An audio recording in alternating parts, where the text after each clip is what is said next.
makes no sense to me because I feel like when we become a mother, we become more strategic, more We do. grounded, and We do. more decisive I'm because such a we're better so leader. I don't know about you, but I wasted so many hours before becoming a right. parent. I'm No, like, how did I use my time? And now you're much more focused and yeah, strategic. I'm much more empathetic. All the things that we talked about like bad leadership, but what do good leaders look yeah. like? Being a mother has helped me become a better leader in the workplace. What role do women play in shaping this human-centered workplace? We tend to be more, there's two types of leaders, ones that are very strict and cold and getting the Sure. job done, the more nurturing type. Yeah. And men and women can both be both. But what does that look like to you? It looks like a workplace that is really grounded in kindness. Fear will kill culture in the long term because what it does, it drives that short term adrenaline rush, but it makes you tired. Part of writing the book was also therapeutic for me to go through and be like, oh, these are behaviors I actually don't want to have embodied in my leadership style. And I hope that no one has to experience, although I know they will. And so I ask us all to do some self reflection as well. Like Mhm. some of the toughest, worst, bad bosses you had, and like what didn't you like about their style, and what will you do differently?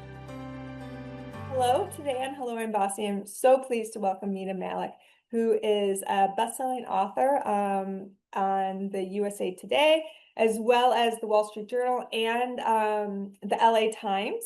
And we're going to be talking a lot about her book, The Devil Emails at Midnight, What Good Leaders Can Learn from Bad Bosses, and particularly how it relates to women and women losing themselves and how we can be bossy, brave leaders without turning into the devil. So Mita, thank you so much for joining me today. Oh, thanks for having me on your show. I'm really excited. Um, One of the things I was thinking is that your book spotlights the behaviors of bad bosses. Yes. Um, Ones that are too direct, too vocal. Mm, And one of the stories, I think it's chapter two, mm. um, is that one of your bosses, you say in this book, renamed you Muhammad. Um, yeah, it is chapter two. Yes, it is. But how, I don't know if it was how is a woman that's just a employee, do you respond to situations like Mm, this? How did you respond and how would you yes. want to I respond? love that question. So my full name is Mita Mallick. It's been a source of joy, embarrassment, shame, and pride throughout my life. Most of the time I went by Mita. And as I talk about in the Devil Emails of Midnight, I leave graduate school. I decided to claim my full name back as Mita Mallick. And I had a lot of people, whether it was career counselors, friends, say, don't do it. It's too complicated. You're not going to get callbacks, but I do it. And at this point in my career, I'm on this individual's team. And as we get into more of the book, every boss has been nicknamed, and I'm not interested in shaming, naming, blaming people. So I nicknamed them. This is the sheriff who I worked for, and he was a very well liked bully, charismatic, got to know people Mhm. well, and he found my Achilles heel and he decided to bully me and go after me for my name. He did not want to learn how to say Mother Mita. He did not want to go by Mita, which is something I gave him an option to do, and he decided to rename me Muhammad. So it would be Mohammed, go get the sales samples. Mohammed, the agency is here at security. Mohammed, are you coming to get lunch with us? And it's so interesting that you asked me this question because, there's a lot of hilarious and heartbreaking stories in the book. This is one that I still cringe. I still have a lot of shame over. And the question you ask is a really valid one. People will say, well, what did you try to do? Which is a really interesting question because I go back and I think, where are all the people who saw this happening who said nothing? Yeah. Where are his peers? Where was his boss? I don't blame the people who were at my level. They were junior. There is retaliation. I understand that. But everybody else, I go back in my mind, what were they doing at this time? And I Yeah. remember being in his office at one point. I have a very vivid memory. And somehow weeks have gone by. He's calling me Muhammad. I muster up the courage to say, can you just call me Mita, please? My voice is shaking, comes out of my mouth, and he says, oh, you're being too sensitive. It's so funny, Muhammad. It's not a big deal. And it was not too long ago, National Daughter's Day. I wrote a letter to my daughter, which I published in Entrepreneur Magazine, and it was sharing the story of the name. And it was really talking about being renamed and the story of my name. And it's talking about we teach people how to treat us. And culturally, I was taught to put other people's comfort behind my ahead of my own. But Mhm. the first time someone disrespects you will not be the last. So Yeah, that first time he called me Muhammad, if I could go back, maybe I would have said, it's Mita. My name is Mita. Call me yeah, Mita. Or used humor or done something. And we know with bullies, in that moment, they will stop, but then they'll move on to somebody else. They will. yeah. But this is what the lessons I hope that I can teach my children is that we teach people, we do teach people how to treat us on some level. I think that as women, so often we're taught to, maybe not outrightly taught, but we're taught to shrink to fit what Yes, other people expect of us. And as a woman of color, I think even more so, you see that happen where sure. you are forced into pre-made spaces Hmm. for you. How do you break out of that sort of societal individual box that people put you in, put us all in? Gosh, a lot of trial and error, a lot of finding people who believe in you, mentors and career sponsors. But I can speak to my own upbringing, bringing as the proud daughter of Indian immigrant parents. I was taught to be overly humble. I was Hmm. taught to be behind the scenes. I was actually okay with people taking credit for my work. I was okay with sitting in the back. I was okay with being spoken over. I was okay if people renamed me or mispronounced my name. And then you start to realize that you lose pieces of yourself and your brilliance when you Yeah. continue to dim your light.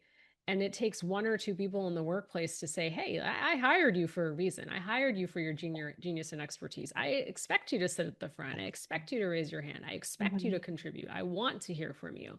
And I've been lucky, as many bad bosses as I've had, I've been lucky to have a lot of great bosses and great leaders I've worked for who helped me along the way. And you've had, judging from this book, kind of a number of bad bosses, Yes. these devils. And in one, the boss punishes you for being pregnant. Yes. Two, which again, as much as your name is a part of you, obviously when you're pregnant, this is a Yes. huge part Yes. of you. And how do you think workplaces should treat mothers and mothers to be, and how do you see it treating Mm. them currently?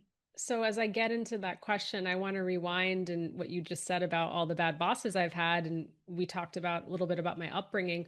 I do have, I'm a recovering people pleaser. I have fawning tendencies. A lot of my cultural upbringing, and I'm sure the audience can relate to this. I actually think I attracted a lot of these bad bosses, that I was a target.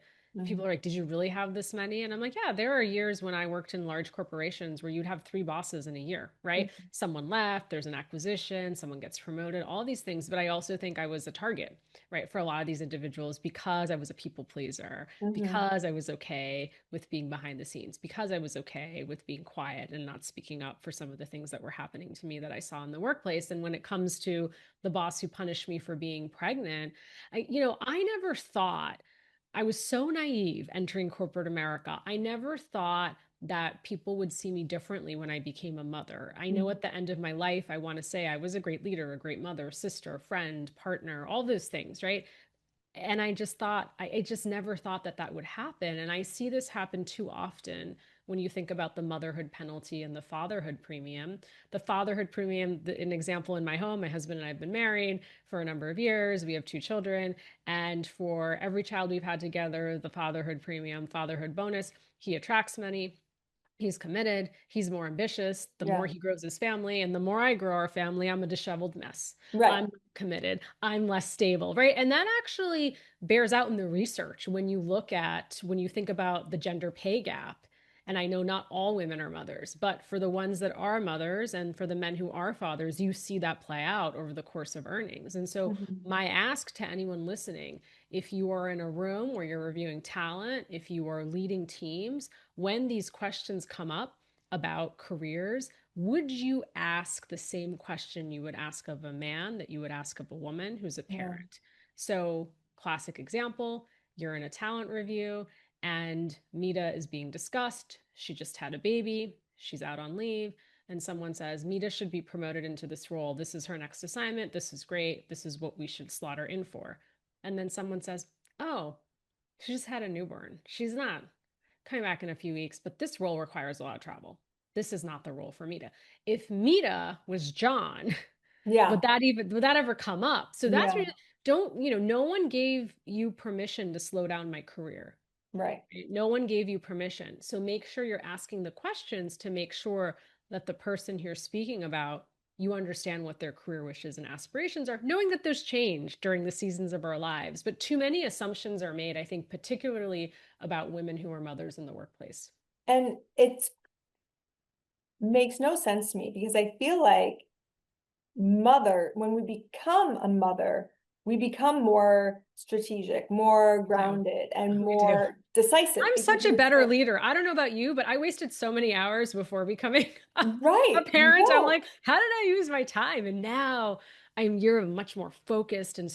strategic. I'm much more empathetic. All the things that we talked about like bad leadership, but what do good leaders look Yeah. like? Being a mother has helped me become a better leader in the workplace. Yeah. You're constantly juggling and Yes. pivoting and like you don't get flustered because you're like, at Yes. least no one's, throwing up on me as I'm doing Constantly this, being given feedback you don't want to Right. hear, but yeah.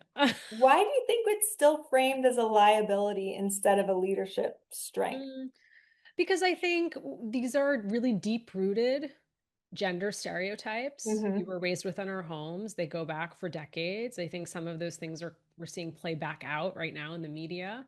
And I think it goes back to this idea that women are supposed to be caretakers. Women are supposed to be taking care of their children in their home. And so this idea that a woman has a child and that she still wants to be ambitious, she still wants a promotion, she still wants to make impact at work. There is an immediate assumption that a woman decides to have a child or expands her family and she's going to be home, she's no longer interested in her career. And I'm not saying I have friends who are just as ambitious. Ambition changes, right? Right. I was just talking to our friends at Chief, which is one of the largest women's networking organizations, and they did an incredible poll with Harris, and it talks about how ambition's being redefined for women, right? Ambition's Hmm. changing. And so this idea of like, yeah, ambition can change through the seasons of your life. That doesn't mean you're any less ambitious because you now have children. And I feel like,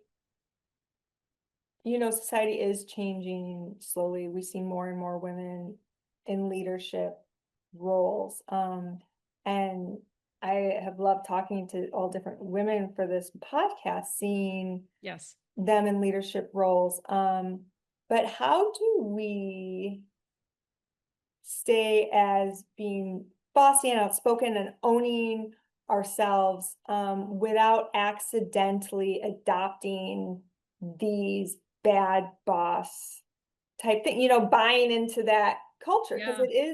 it can be easy to do when you're trying to push people and get everyone going to maybe not call people Muhammad, hopefully, Mm, but to slip into some of these like micromanaging sure. pieces. How do we not adopt these? I am not athletically inclined. I would say I'm athletically challenged. I can run really fast, but I'm very interested in sports teams and coaching. Hmm. And you might argue that some of like the best and worst coaches have lost their tempers on their teams and things like that. But the idea of being in service of each other. And if we could more think about less about being a boss, more about being a coach, what does a good leader do? Hmm. We don't do their jobs for them. We teach them, we train them. We don't kick them when they're down. We help them through mistakes. We have their back. When we love them, we let them go.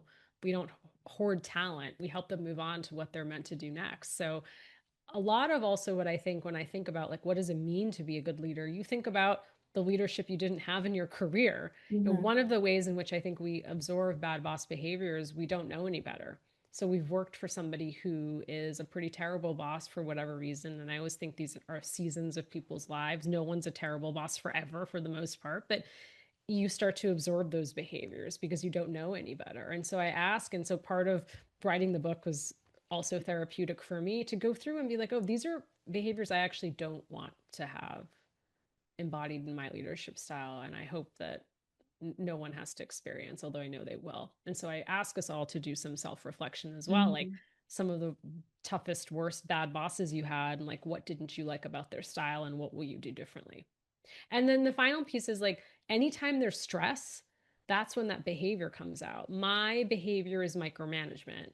You know, if you worked for me years ago, I'm sorry, I was micromanaging Mita. Maybe you nicknamed me Maleficent or some other creative name, but it is. It's like when there is number one, something happening in the marketplace. Oh, there's a government shutdown in the US, tariffs, etc. So much happening, bad boss behavior. Number two, we just talked about, we say in my house, poo poo trickles down. So you're working for me. I'm a really bad boss. It's your first leadership assignment. You don't know any better. You start to observe those behaviors. And number Yeah. three, you have a personal earthquake. Something devastating happens in your life. You lose someone you love. You're sick, divorce, breakup, infertility struggles. You're moving, anything, right? Grief is unrelentless. Grief will find you, Yeah. and grief has no timeline. And so, in those three scenarios that I've studied, that's when this bad boss behavior comes. And if you can identify what that behavior is that swings for you, Hmm. you can catch it in those moments of stress. How do you work to change it though? Like, let's say you identify it. Yes. How do you slow yourself down before you start exhibiting, Yeah. these types of these like behaviors? One piece of advice I would offer to anyone listening, I love career journaling. That's what I've done for most of my life. It's What is different that? than career journaling is how I've actually wrote both my books, which is I actually write down specific things happening at work. Okay. Like I will journal instances, losses, wins, how I'm feeling about things, but it's really work specific. It's not Hmm. about anything else happening in my life. And so I've been able to go back and find lots of content and interesting themes. But I'm Hmm. not asking everyone to journal 30 minutes a day. I'm asking you to do the following. Let's say every Friday you can pull out, I still like an old school notebook. When you meet me Yeah. for coffee, you'll see I have an old school notebook and a pen in my purse. But whether it's an app like Notion or even like your Apple Notes, whatever you're using, write down, set a timer for 10 minutes and reflect on the week and how you felt about it at work. But don't be specific like this project is due on this date. No, no, just go back through your week. You can use your calendar as a prompt just to think about how you felt in some of these meetings Hmm. and behaviors you noticed of yourself and others. And that's where self awareness starts to show up. And I would argue most of us know when we behave badly, right? No, So then, that's if you true. know Yeah. when you're behaving badly and you're actually thinking about those things, you're going to start to work on one or two things and you're going to start to share those with other people and ask for their Hmm. help. But here's not what you're going to do as a boss. I'm not going to say, Mita, tell me what I should be working on. Like, what do you think I need to change? Like, that's not going to work in a power dynamic because the boss has to create a space where the person feels safe to share feedback. I'll never forget a boss once asked me every year at the end of my performance review, he would say, so what do you think I need to work on? And that year that I channeled Brene Brown, clear as kind, Yeah. I gave the feedback and he lost his mind. He Oh, was like, that's not true. That didn't happen. And you're in bed. And I'm like, okay. So next time he asked me, I was like, all is good. But what yeah. if you actually did something like, Kathryn, I'm looking, and I put this in an email, I'm looking forward to coffee on Friday. And we'll be talking about this project. But I also wanted to let you know I'm working on my own career development. And one thing that I've identified is that I really need to be delegating projects faster. Hmm. We onboard clients to the team and actually coaching through mistakes. I'd love to hear if that's what you think I should be working on. And that does a few things for your direct report or a peer or anyone. You put it in writing, they have time to process it, and you're also being vulnerable. And so that's key. It's not an open ended question, Yeah. it's an invitation. And so that person, we might meet and you might say, thanks for that question. I actually don't think that's what you need to work on. I think it's this. And that starts to create a culture where people feel like they can give feedback freely without consequences. So building a workplace where people can give feedback is really important.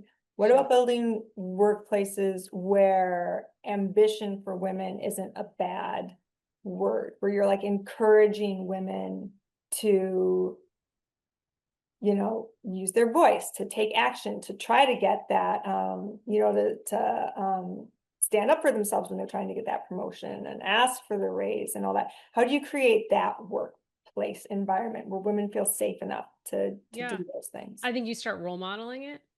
I think, as leaders, we say to all individuals on our team, like, you don't need to come to ask me about a raise or promotion. I'm telling you. I mean, listen, we're sitting in the US. I'm sitting in the US right now. Salary bands, all this pay transparency is Yeah, coming and coming fast. And so, why is it that I have to ask my boss during every performance review about my salary? It should just be me saying to you, you're, a director, and this is the band and you are at mid level or you're actually below. So I'm going to adjust it. Like, wouldn't that be nice yeah, if we just consistently had those conversations? I also think, thinking about cultures, listen, there are some cultures, unfortunately, where no one's allowed to speak up. They don't want yeah. anyone speaking up. You're labeled a troublemaker, detractor, etc. Think about some of like the biggest, I was just watching the Netflix series, about American Apparel and Oh, the yeah, downfall. Like, I had no idea. And you're like, oh, that sounds like a culture where no one at the time could speak up, yeah, right? But if you are punishing women more than men for their ambition, for asking for a raise, for asking for a promotion, check yourself on the bias, right? And that's where those things start to happen. Like, why am I so triggered that Mita's asking for more money? But when John asks for more money, I'm delighted that I have that conversation. right. Right. So, like, catching ourselves on that bias, and it's okay to pause and reflect. It's okay to also say to somebody, thanks so much for bringing this to my attention. I'm going to think about this and get back to you in a week. Thanks. Hmm. Thank you. I'm processing. That is a perfectly acceptable response. You don't need to be answering things right away. That's where I find also that bias will creep up when we feel the pressure to give an immediate response versus I'm Yeah. going to go back and think about it and I'll come back to you with an answer. How do you balance using your voice over the comfort of not being like maybe yelled at by a bad boss? You talked about how the one asked for the honest review and you give Yeah. it and then he yells at you and then you Mhm. were like quiet afterwards. Yeah. And then, the guy calls you Muhammad and you stand up for yourself and then he like jokes it Yes. off. So where's the balance between, is there a balance between using your voice and just Mm, seeking the comfort of not being yelled at, or should you just Yeah, I mean, always? that's a great question. I think context and situation matters. Everyone needs to do what feels right for them, and we're all on a journey. So I'm not going to tell Yeah. anyone you have to do this or do that. But what I would say is, in a lot of these situations where there's smoke, there's fire. So the first time someone makes an inappropriate joke, teases you, does something that makes you feel uncomfortable, it won't be the last. They're likely testing boundaries. So Hmm. to be very clear in that moment. Now, with the situation on being renamed Muhammad, that had happened weeks and weeks. The train had left the station, right? So Yeah. you might say to me, I might say to my younger self, I should have done something earlier, right? Hindsight's 2020, but Right. that is like I could have done something earlier. And then interestingly, now I coach a lot of CEOs and founders and executives and work with individuals who are working on their behavior. And being a mirror is always a helpful technique. So what do I mean by that? I literally would say, I won't use your name, but let's say, Mita, I just noticed that you dropped an F-bomb and you tossed the paper across the way. You seem very frustrated. Should we take a pause and revisit this conversation? Now, I'm not saying, notice what I'm doing. I'm acting like my phone. I'm actually like a mirror, like talking about video recording. I Hmm. have a lot of feelings about the situation, but I'm focused on the facts in that moment. And if I can do that, sometimes it actually snaps people out of it. And I Yeah. once had a leader who was like this, like on Zoom. Like, I said something he didn't like, and he was like this. And Oh. I said, well, I just noticed you put your hand in front of the camera and you just interrupted me. And so, should we pause and rewind as to review the question I asked? And he was like, oh, yeah, I'm sorry. Like, I was catching him on bad behavior. And so, if you can do that in those moments, that's really helpful to do. And, it's also somebody on LinkedIn. I was like, wow, like, this is a great feedback for my younger self. It's like, I don't appreciate being yelled at. I'm happy to have this conversation when you can do it without yelling at me. Wow. Yeah. Wow. Like, I'm still being taught a lot of things and unlearning things. That is Yeah. that is great to have that ready to say to someone as well.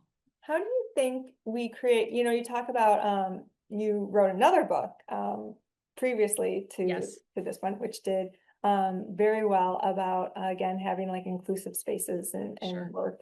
And it plays into this book a little bit in that it's about having very human-centered Sure. workplaces.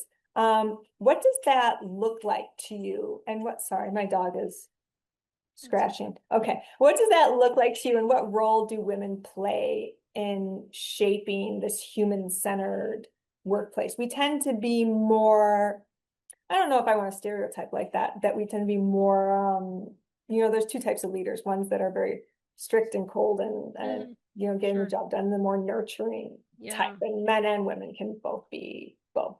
But what does that look like to you? Mm. It it looks like a workplace that is really grounded in kindness. And so there are people listening. Kindness is a weakness. Kindness means being a doormat. Kindness doesn't drive results. One of the stories I share in the Double Emails at Midnight, which you'll remember, is the one of Medusa. Yeah, And this was a leader up until this point in my life. I never had, not my parents, not my brother, not my husband, certainly didn't tolerate this from friends. No one had ever screamed and yelled at me. yeah, She's screaming, yelling, publicly, privately berating. She is the equal opportunity bully, goes after everybody. She's the one who throws the Chanel shoe at a colleague. I mean, yeah, it is wild. And, yeah, what ends up happening in the short term is fear drives results. I went to work every day scared, and there's this adrenaline rush. So I am working so hard and so fast, being like, I am going to impress her. She's going to leave me alone. It's going to solve the problem. Weeks go, months go. It doesn't, right? That's not the root cause. My performance, it's about her, not me. And so what happens is fear will kill culture in the long term, because what it does, it drives that short-term adrenaline rush, but it makes you tired. Like this yeah, idea of being like constantly scared, and then you're like, you give a little less, you go under the radar, you think it doesn't matter what I do, she's still going to come after me, and like that flame, the candle starts to flicker out. But imagine if you were showing up with kindness to drive results, and kind is clear, kind is firm, to say, we just lost a client and we all need to rally around to make sure that we can meet our goal for the end of yeah, the year. Because if we can't, here are going to be the consequences. There might be layoffs, we might have less bonus, and just to be very clear. And actually, if you're building loyalty within your team and they're part of the journey, they're going to say, wow, like, she just shared all this with us. Like, we got to get in there and help. We're going to help turn this around, versus throwing a shoe or screaming or yelling to drive results, because you do think there's that part of human nature. I've certainly done it. It's like scaring people right. into driving results, but it absolutely kills culture in the long term. Absolutely. How, when you're with a Medusa, do you Yeah. protect your well-being Oof. from their chaos? I mean, listen, this is, one of the things I did was the dedication to my book is to my children. And in it, the last line of it says, and you all can read it, but it says, when you come to your father and I to tell us about your bad boss, I will hand you this book, because we will all have a bad boss. Right, Now, if I'm coaching my children, I'm coaching friends, family members, I would not tell them to resign every time you have a bad boss. That right. doesn't work in your career. But I will also say there needs to be an expiration date. There are three bosses in the Devil Emails at Midnight who really, including Medusa, who really detrimentally impacted my mental health. I wish I had left sooner. I wish I had the exit plan. I wish I had the strategy. So these things have to have an expiration date. Yeah, Interestingly, with Medusa, and you ask about like your well being, bad bosses can actually create community. I know people are like, huh? But it's interesting because there's trauma bonding that happens, right? yeah, So I'm telling you, if somebody from my Medusa days called me right now, I would hang up on you. I'd hang up on you live during, I'd be like, nope, gotta go there, because we went through the trenches together. And so there is some sort of like protection and oddly bonding and healing in that. But yeah, what ends up happening is you start normalizing the bad behavior. You start normalizing the bad behavior. So, if you're in a situation with a boss like Medusa, have an expiration date, start to build the exit plan strategy, get your resume together, and start leaning on your community, particularly outside of work, because sometimes you don't know who you can trust in right. the workplace, but start to actually put some of that energy behind getting out. I have kind of two follow-up questions for that. My Sure. first one is, do you think women are especially vulnerable to attracting this sort of chaos to themselves? You talk about that a little bit, that you might have kind of like attracted that sort of negative attention because you were so, you were people pleasing and Mm. all that. Do you think women can draw this sort of, unintentionally, of course, energy Yeah, more? I mean, I think it depends on how you were raised. Like, certainly being raised in a South Asian household, there was like children are to be seen, not to be heard. You never question authority. You Right. never, disagree and speak up. Like all of these things that you put, other people's comfort in front of your own. Like, that all of that, yeah, absolutely has impacted me, and I'm sure for some women it has as well, in terms of like people pleasing tendencies and Hmm. fawning syndrome and all of these things that you might bring with you into the workplace. And I think, not to talk, not to go too deep, but I think a lot of the things that happen to us in our childhood and Yeah. early life we carry with us, right? They keep an impression on us, and so then we are acting and reacting in different ways in the workplace because of that history that we have.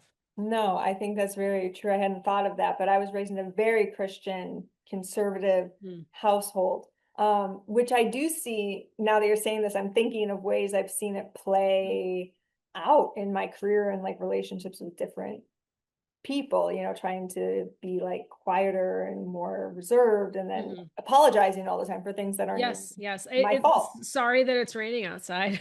Yeah, I know. Yeah, no, Sorry, it's and too it's like I cold. have It's like other things. control over all these Yes, things. yes, yes, Right. yes, yes.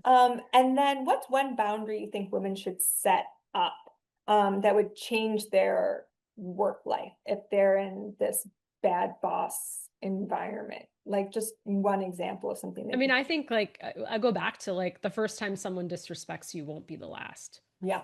So in that moment, think carefully about what you're going to do. And I'm not saying it's the first. Let's say the first time he called me Muhammad. I Yeah. didn't know what to do. The second time, I'm prepared to say, "My name's Mita. I'm only going to respond to Mita." Yeah. And leave it at that. And let the silence sit, right? You don't need to say anything else. Let that person absorb. But I do think it's like teaching people how to treat you, and those signals, they matter a lot. And so to be very clear and direct in those moments and to stand up for yourself.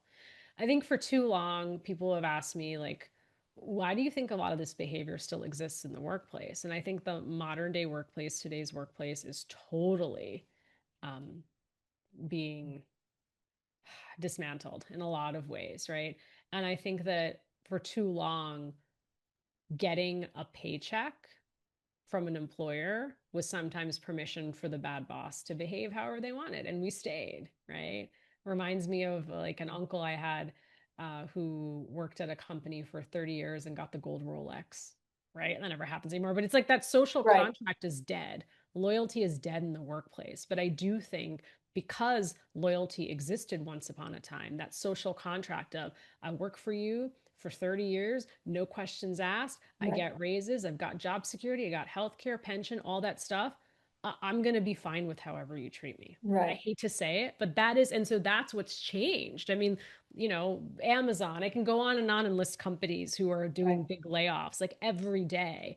And so this idea that we're just going to stay and take it anymore, it's gone. Yeah.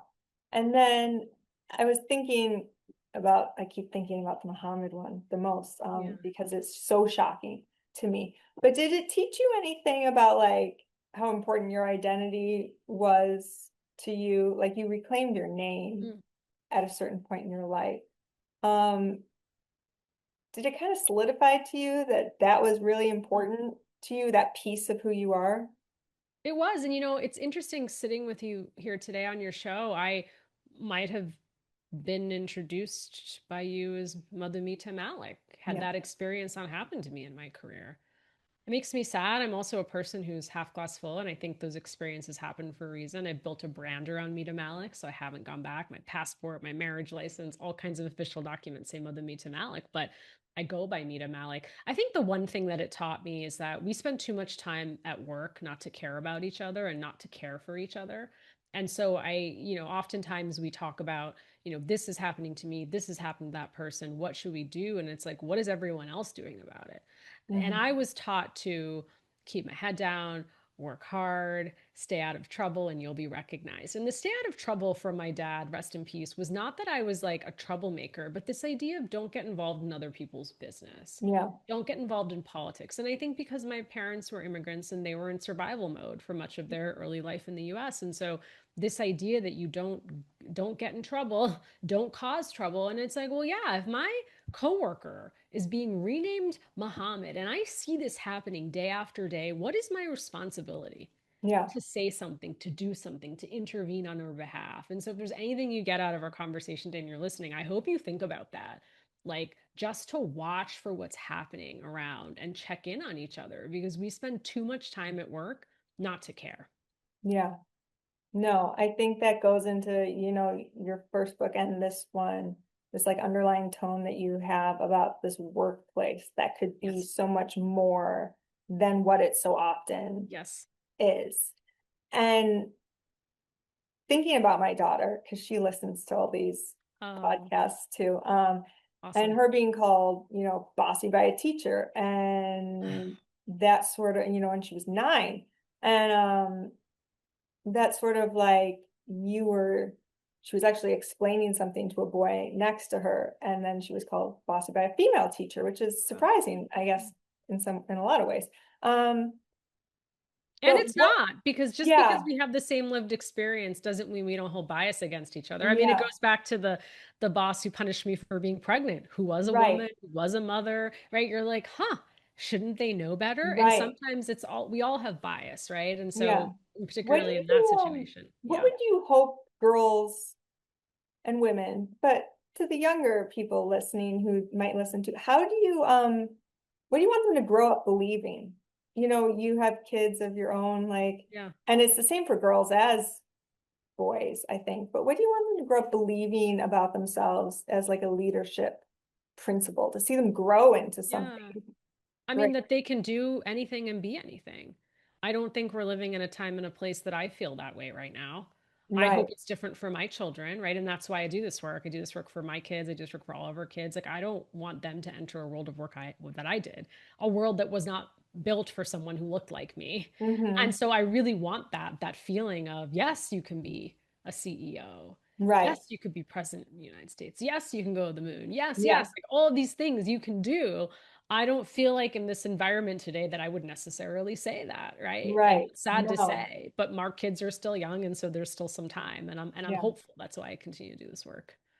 So you have in this book 13 chapters, which I Yes. think is kind of perfect that it's 13, this It's like my lucky number. number. My Oh, son is asked me it? that too. My first book had 13, this book had 13, my Yeah, next book I will I have thought I 13. noticed. I was like, it is interesting because most people tend to avoid June that. 13th, I am reclaiming it as a You lucky should number. I'm going to reclaim Yes. Bossy, you I love reclaim that. 13.